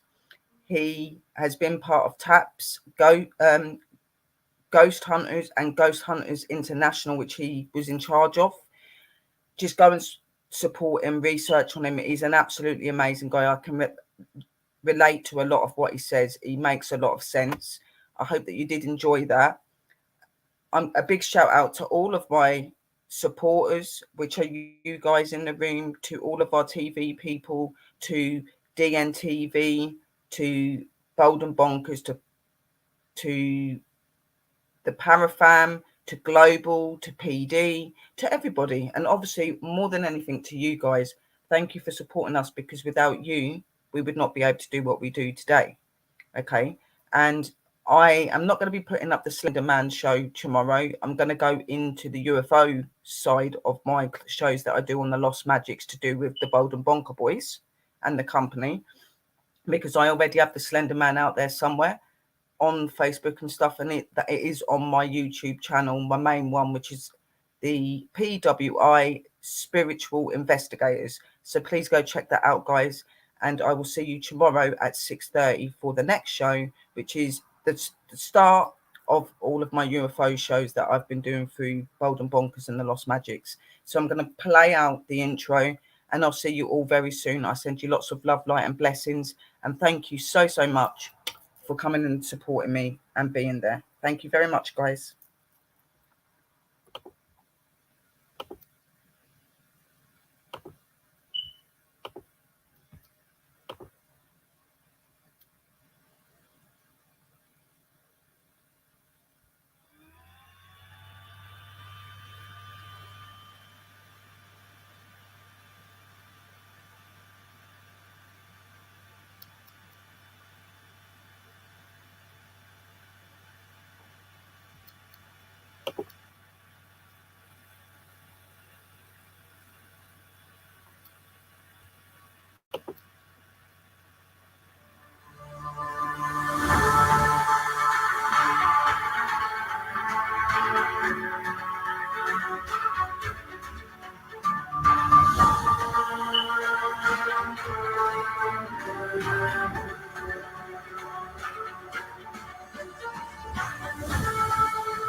Love and light, guys. See you very soon. Blessed be.